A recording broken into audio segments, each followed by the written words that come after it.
거품이 보글보글 올라오는 한 잔의 시원한 맥주. 하루 일을 끝내고 마시는 맥주 한 잔은 기분까지 상쾌하게 만듭니다. 매년 신제품이 나오면서 성장을 거듭하는 한국의 맥주 시장에 올해는 수제 맥주의 인기가 특히 대단합니다. 크래프트 비어 또는 하우스 비어로 불리기도 하는 수제 맥주는 작년에 주세법이 개정되고 수제 맥주의 외부 유통이 허용되면서 더욱 가파른 성장을 하고 있습니다. 작년 2014년 4월 달부터 저희가 주세가 굉장히 많이 내려갔습니다. 주세가 93.6%에서 약 40% 정도를 내고 있으니까 많이 내려갔고요. 또 더불어서 예전에는 저희 매장에서만 꼭 오셔야지만 드실 수 있는 하우스 맥주가 외부 유통이 되는 또 그런 계기가 돼서 저희들에게는 굉장히 큰 힘이 되고 있습니다. 가정에서도 누구나 수제 맥주를 만들 수가 있지만 소규모 양조 시설을 갖춘 전문점들이 근래 많이 늘어나고 있으며 또 대기업까지도 시장 진출을 시작했습니다.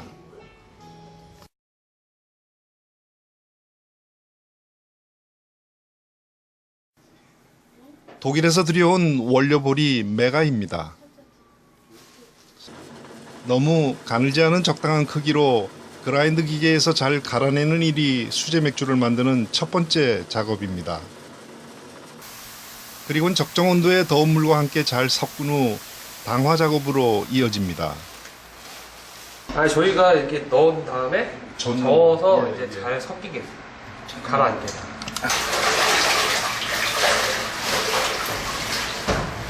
이런 상태로 저희가 섞어주는 거거든요. 지금 맥주의 맛을 좌우하는 여러 종류의 호프도 더해집니다. 이게 호프라고요. 이제 아로마 향이나 쓴맛을 내기 위해서 넣는 거, 보일링 할 때 넣는 거거든요. 저희가 이제 지금 이제 보일링이 시작됐기 때문에 이제 첫 번째, 두 번째, 세 번째 여러 번 이렇게 호흡을 넣는데 그 첫 번째 호흡을 넣는 것을 보여드리겠습니다. 지금 보이시죠? 이제 팔팔 끓고 있는 보일링 하는 모습. 그래서 이제 넣겠습니다.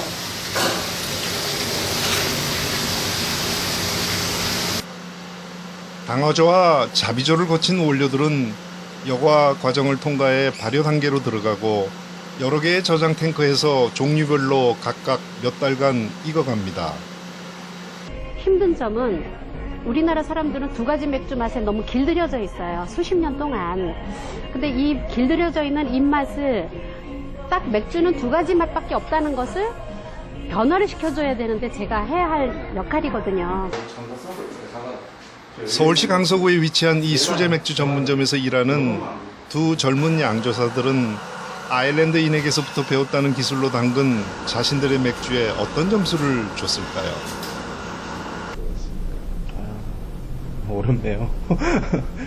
기네스 같은 경우에는 정말 역사적으로도 오래됐고 라거니까 사실 거품이 기네스 비해서는 좀 약한 편이지만 그래도 또 저희만의 또 레시피가 있어서요. 예. 글쎄요. 점수로는 당연히 기네스가 한 10점 만점에 9.5 정도 생각하고 저희는 8점 정도 생각하고. 예. 제가 생각하는 맥주로에서 필스너 우르겔이 10점 만점에 10점이라면 저희 가게는 제 개인적인 주관적인 생각으로 저는 9점 이상은 주고 싶습니다. 왜냐하면 저희가 그만큼 노력을 해서 만들고 그리고 그만큼 따라하고 싶고 최대한 해보고 싶고 소비자들에게도 입맛을 맞추고 싶은 그런 맥주를 만들고 있다고 저는 자부심을 느끼고 있기 때문에 저도 9점 이상은 주고 싶습니다. 수제 맥주는 젊은이들에게 특히 더 인기입니다. 새로운 것을 추구하는 젊음의 특성과 잘 맞는다고나 할까요? 그래서인지 많은 젊은이들이 요즘 수제 맥주 만드는 법을 직접 배웁니다. 양조 아카데미를 수료한 졸업생들끼리 맥주를 만들어 마시며 활동하는 어느 한 동호회. 이들이 맥주를 만드는 방식이야말로 문자 그대로 손을 이용하는 진정한 수제라고 할 수 있습니다. 메가를 갈고 당을 추출하는 방식은 같은데 당화조 대신 작은 보온통에다 메가와 물을 섞어 작업을 합니다. 그래서 이제 따로 이렇게 끓이면서 하는 방법도 있는데 이제 저희는 집에서 만들기 쉽게 홈브레잉 단계라서 약 80도로 끓인 물을 부어주며 잘 섞은 후 또 뭔가를 넣습니다. 그리고 이제 얘는 아까 기본 내가 갈아놓은 거 외에 이제 스페셜티 몰트라 그러는데 따로 이제 부가적인 맛이나 향을 내는 몰트 재료들이거든요.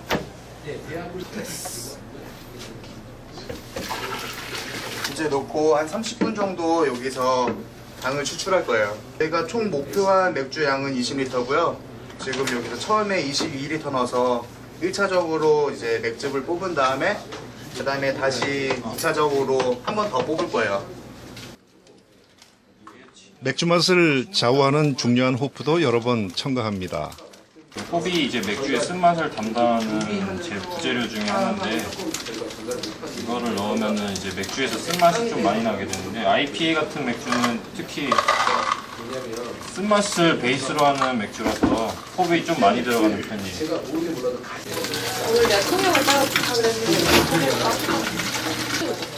아까 맨 처음에 여기 작업하는 대신이라고 이제 라우터링이라 해서 맥즙을 지금 이제 당화된 맥즙을 뽑아내는 과정입니다.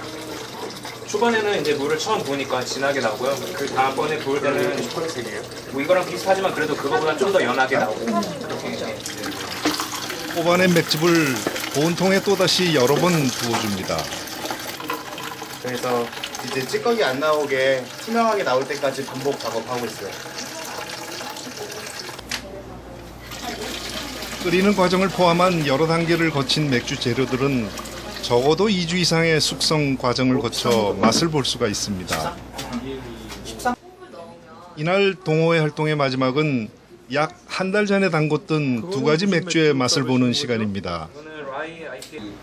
저희가 에일 중에 한 종류인데 브라운 에일이라는 맥주를 만들었거든요.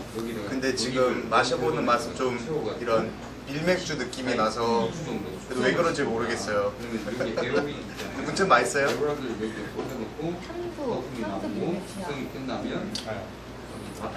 만들 때 원하던 맛은 아니지만 밀맥주랑 실패를 했어도 나름대로 맛이 제법 있는 점이 바로 이 수제 맥주를 직접 만드는 매력이기도 합니다.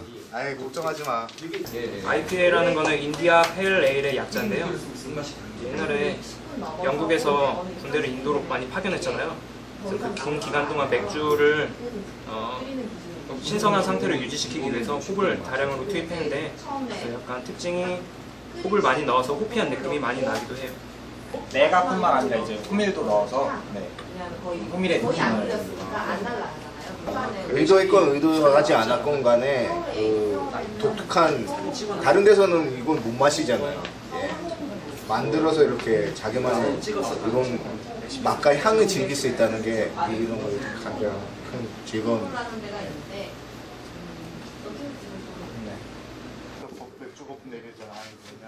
그럼 이 세상에서 단 하나뿐인 맛과 향기를 즐기는 이 젊은이들의 얘기를 좀 들어볼까요? 더럽다는데. 저희는 이제 질맥이라는 동호회로 활동을 하고 있고요. 저는 거기서 총무를 맡고 있고 저희는 한 2개월 정도 지금 진행하고 있습니다. 저희는 지금 일단 20명 정도로 활동하고 있고요. 앞으로 뭐 이제 더 관심 있으신 분들은 저희랑 이제 조인을 해가지고 같이 진행할 예정이고 저희는 이제 좀 더 도전적인 맥주를 좀 만들어 볼 생각입니다. 가져갔던 거는 너무 맛있어가지고 이거구나. 그래서 되려 처음에 만든 거는 맛이 없는데도 궁금하다고 매번 한 번에 한 4리터 정도 가져가는데 금방 다 먹었거든요. 맛이 없는데도. 근데 지금 집에 있는 거는 너무 맛있으니까 이제는 아껴뒀다가 이제 주위 사람들에게 나눠주면서 좀 자랑을 해야겠다. 그래서 가지고 있어요. 그래서 계속 앞으로도 조금 계속 하면 더 맛있어질 테니까. 처음에는 솔직히 거부감이 좀 들었었는데 한 번, 두 번 접하다 보니까는 이제 기존에 먹던 맥주들이 좀 싱겁다? 이런 느낌이 들기 시작하더라고요. 그러다가 이제 계속 새로운 걸 찾게 되고 더 강한 맛?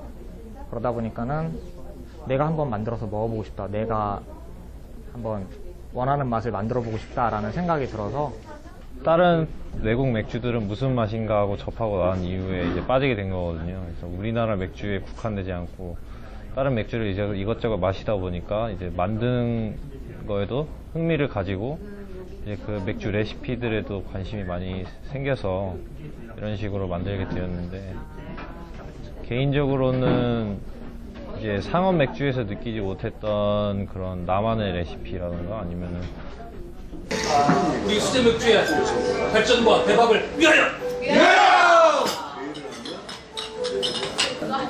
평균 연령이 좀 더 많은 중년의 수제 맥주 동호회도 있습니다. 이들은 한 달에 한 번 수제 맥주 전문점에서 만나 새로 담근 맥주의 맛을 즐기며 서로의 친목도 쌓아갑니다. 우리가 이제 유럽이나 이렇게 다른 나라들을 여행해 보면, 특히 이제 유럽 지역이 뭐 맥주의 본고장이니까 그렇죠. 아주 다양한 그런 수제 맥주들을 접할 수가 있어요. 시음도 해볼 수 있고. 그런데 우리나라는 대기업이 만들어 놓은 맥주 아니면 사실 맛보기가 쉽지 않은 게 현실입니다. 예, 그런데 이렇게 수제 맥주를 직접 제조하시는 이런 분들이 계시고, 또 이런 가게가 있어서 저희 강서 주민들은 직접 손으로 빚은 수제 맥주를 맛볼 수 있다는 게 참 행복한 일인 것 같고요. 제가 술을 자주 먹지는 않는데요. 외국에 한번 나갈 일이 있어가지고 수제 맥주를 맛보았는데 아주 맛있었어요. 그래서 그때 수제 맥주의 그 매력을 느껴가지고 저희 한국 들어와서 수제 맥주 동호회를 들었습니다.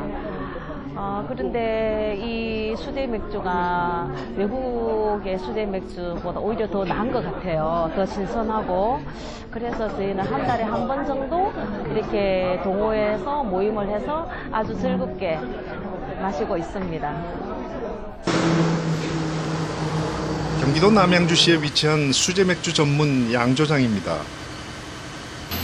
수제 맥주의 외부 유통이 가능해지면서 이젠 대규모 시설의 양조장들이 전국적으로 하나둘씩 생겨나고 있습니다. 가게 한편에 위치한 작은 규모의 양조 시설들과는 비교가 안 될 정도로 규모가 큽니다. 작업장에 있는 15개의 발효 탱크와 저장고의 높이는 사람 키 2배가 넘고, 창고에는 유럽과 미국에서 들여온 각종 맥주 원료들이 쌓여 있습니다. 넝클호프도 직접 키우는 이 공장에서 만든 5가지 에일 종류의 맥주들은 약 150여 군데의 레스토랑에서 판매가 되는데, 진공 냉장 포장으로 제주도까지도 간다고 합니다. 작년 4월 달에 2014년 4월 달에 주세법이 바뀌어서요. 그 뒤에 소규모 양조장들이 외부 유통 가능하게 돼서요. 그 단계로 제가 사업을 시작했는데요. 그 전에 물론 준비를 했지만 본격적으로 맥주 양조를 하는 거는 8월 달에 시작했고요.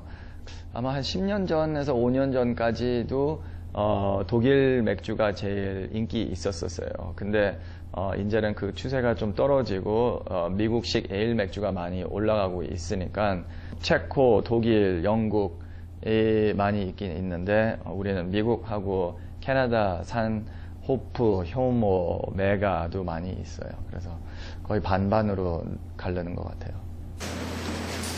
유럽에서 시작이 된 수제 맥주의 유행은 이제 바다 건너 미국 본토에서 꽃을 피울 정도로 지금 대단한 인기를 얻고 있다고 합니다. 이 양조장의 대표는 최근에 인기가 대단한 미국 수제 맥주의 맛을 그대로 재현기 위해 미국인 수속 양조사를 스카우트했습니다. I came to Korea about 6 months ago, a little over 6 months ago, and I came here because I've been brewing in the United States for a long time, and I thought it would be an interesting life choice to go and brew somewhere outside of the United States, mostly for the experience and the adventure of it, but also because craft beer is becoming very popular worldwide. I think it's going to continue to grow. New breweries are going to come up. I think people's palates are going to become a little bit more adventurous. So, some new beer styles that maybe wouldn't work well, even this year might work well next year as people, start to branch out and try new things. 직장인들이 많은 서울 종로의 한 거리입니다. 아직 밖이 컴컴해지기 전입니다만 퇴근하자마자 많은 사람들이 이 수제 맥주 전문점에 모여들고 맥주를 따르는 직원들의 손길도 무척 분주합니다. 비교적 규모가 큰 이곳도 주방 한편에 자체 양조 시설을 갖췄습니다. 구리로 만든 저장고가 눈길을 끄는 이 양조 시설은 컴퓨터를 이용해 제조를 하는 점이 특이합니다. 간단히 세 종류의 맥주만 만들어 파는데 500cc짜리 필스너 비어가 가장 많이 팔린다고 합니다. 이렇게 중간 규모의 양조 시설을 갖춘 수제 맥주 전문점, 그리고 양조 공방의 동호회 모임, 또 대규모 시설의 양조장도 살펴봤습니다. 그럼 앞으로의 우리나라 수제 맥주 시장 전망은 어떨까요? 첫 번째 좋은 거는 주세법 개정이 이제 물꼬를 텄으니까 한두 차례 정도 더 인하나 또는 어떤 인센티브에 그런 게 있지 않을까 생각을 하고요. 또 두 번째는 그런 저희를 알릴 수 있는 홍보의 자리, 그러니까 맥주 축제가 되겠죠. 그런 페스티벌을 통해서 우리 맥주의 다양함을 알리다 보면 좋은 날은 오거든요. 네, 좋은 날이 오겠죠. 그럼 수제 맥주 시장의 점유율은 또 어떻게 전망할까요? 현재는 0.1%도 안 됩니다. 0.1%도 안 되는데 나중에 그게 제가 한 3, 4% 됐었으면 좋겠어요. 한국에서는 전통주가 있으니까 20% 가기, 10% 가기는 조금 힘들 것 같긴 하는데 그래도 크래프트 맥주가 한 4% 정도는 갈 수 있을 거라고 제가 생각하고 있습니다. 유럽과 미국 스타일의 수제 맥주도 좋지만 한국적인 스타일의 맥주 개발도 우리나라 시장에서 그 가능성은 매우 크다고 봅니다. 실험적인 양조를 굉장히 많이 하시거든요. 그래서 최근에 저희 양조하셨던 것 중에 낙지를 넣은 맥주라든지 깻잎을 넣은 맥주라든지 이런 방법으로 많이 시도도 해보시고, 그리고 이제 좀 한국적인 향기를 찾아서 저희가 양조대회를 조금씩 진행을 하고 있는데요. 그 양조대회 저번에 했던 것 중에 하나는 국화 맥주 만드는 거랑, 그리고 단오날을 맞이해서 창포를 이용한 창포 맥주를 만드는 것들, 그래서 호흡과 비슷한 유사한 역할을 할 수 있는 한국적인 가양 재료를 찾아내는 것도 또 그분들이 열심히 하고 계시고, 수제 맥주를 통해서 우리나라 농촌 소득을 늘릴 수 있는 방안을 연구하는 대학의 학생들도 앞날을 밝게 전망합니다. 한국에서 이제 수제 맥주가 뜨고 있으니까 이걸 통해서 농촌 소득을 개선할 수 있지 않을까 하는 생각에 조사를 하다가 이제 지역 농산물이랑 수제 맥주를 결합해서 이제 새로운 한국 맥주에 대한 이미지를 하나 만들 수 있지 않을까 하는 생각으로 지금 조사를 하고 있거든요. 오늘 와서 이제 젊으신 분들인데 맥주 동호회에 관심도 많고 직접 맥주를 제조하시는 걸 보고 완전 이게 수요가 많구나. 수제 맥주를 잘 해보면 우리가 기대하는 만큼 진짜 농촌 소득을 개선할 수 있지 않을까 하는 기대감이 들고요. 올해부터 우리나라 와인 시장이 수입 양주 시장보다 더 커졌듯이 맥주 시장에서도 이 수제 맥주가 차지하는 점유율은 분명히 더 높아질 것입니다. 그리고 점차 산업으로도 발전할 것입니다. 전문가들은 올해를 우리나라 수제 맥주 성장 원년으로 보고 있습니다. 이미 인삼 맥주도 출시가 되었듯이 한국적인 맥주들이 더 많이 다양하게 개발이 되어야겠습니다. 수제 맥주의 매력에 빠진 많은 사람들은 그래서 전 세계 수제 맥주 시장에서도 한류가 불기를 기대하고 있습니다.